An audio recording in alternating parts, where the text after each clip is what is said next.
Assalamualaikum warahmatullahi wabarakatuh. Pemirsa, saya menyampaikan konten berbagi pengalaman tentang edukasi beternak domba. Karena apa? Karena banyak faktor kegagalan kenapa pemula beternak domba kemudian gagal. Salah satu yang menyebabkan gagal itu kegagalan beternak domba, satu adalah salah pemilihan bibit. Saya dulu itu begitu, pemirsa. Asal beli dari tengkulak, tidak tahu silsilahnya, kurang ilmu, akhirnya asal dikirim. Kalau sudah dikirim akhirnya jual beli nage rada kapaksa. Kemudian dombanya ternyata saya beternak domba Garut, mulai setelah domba kacang beralih ke dogar, dan ternyata bibit dan bahan fattening itu semuanya domba yang tidak tahu ujung-ujungnya silsilah asalnya. Jadi mungkin domba abur, domba angon, domba kawinan dengan ini, dengan domba kacang, jadi badannya kita karena tidak tahu ini masih muda 3 bulan, ternyata dipelihara setahun ada yang tidak nambah bobot badan, bahkan ada yang berkurang. Ternyata sudah punglak 4, punglak 2, ada yang sudah 6, ada yang belum punglak gitu. Kemudian banyak yang mati ya, mati. Saya beli 10, mati 3 dalam waktu 2 bulan. Ternyata adaptasinya beda, tidak mau makan di kandang karena itu domba diabur, biasa di lapangan. Ya banyak masalah, itu yang pertama, kegagalan. Yang kedua, faktor SDM. Memang SDM ini kita sendiri yang tidak tahu ilmunya, kemudian jadi makanan empuk untuk dibodohi. Kemudian SDM ini juga kalau mengandalkan orang lain, saya sistem paro juga ada dulu. Ternyata paruan itu awal-awalnya manis, dan ketika beberapa bulan kemudian berjalan akhirnya dia berhenti di tengah jalan, domba dikembalikan. Saya belum siap kandang dan sebagainya. Kemudian yang sistem paro juga ada yang SDM-nya ABK yang melihara, setelah dapat bagian domba kita dikembalikan. Kemudian ABK juga, SDM juga, sistem gaji. Pernah saya sistem gaji beberapa tahun dan itu merugikan. Karena apa? Karena yang digaji itu ABK ya cukup. Dia kan cuma digaji, mau dombanya sehat, mau sakit, tidak diperhatikan. Jadi sabanda sariksa, jadi sabanda sapangaboga. Harusnya kan sabanda sariksa, bahwa ketika dia dunungan lah majikannya rugi, pasti dia kerjaannya berhenti kan begitu. Akhirnya soson-soson atau semangat untuk memelihara. Ini kan tidak. Yang penting mau rugi, mau untung, mau gemuk, mau tidak, mau sehat, mau sakit, sabodo. Kita sebagai yang dijamu, yang digaji, dapat gaji tiap bulan gitu. Saya evaluasi yang kedua begitu, gagal. Kemudian yang selain bibit, SDM, yang ketiga mental. Ini bagi pemula yang berhenti di tengah jalan, beli domba.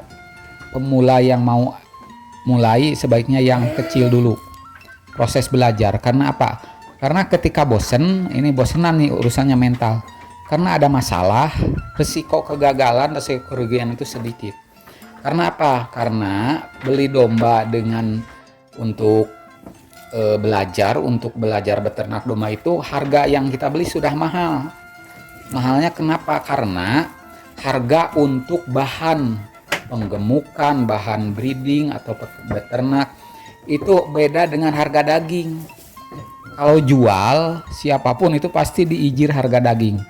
Tapi kalau beli mau memulai pasti harga bakalan. Makanya harganya lebih mahal.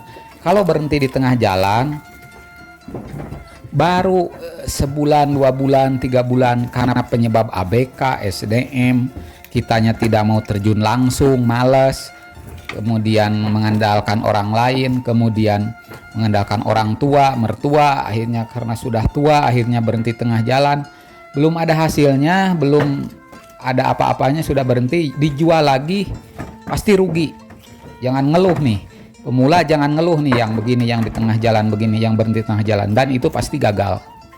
Karena kerugian itu belum beranak pinak, itu sudah berhenti di tengah jalan. Nih harus paham bahwa beternak domba itu perlu mental yang kuat.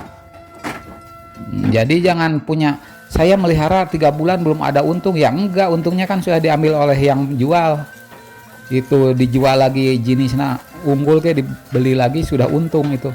Karena yang beli untuk bakalan penggemukan, bakalan breeding, itu bukan itu yang dijual.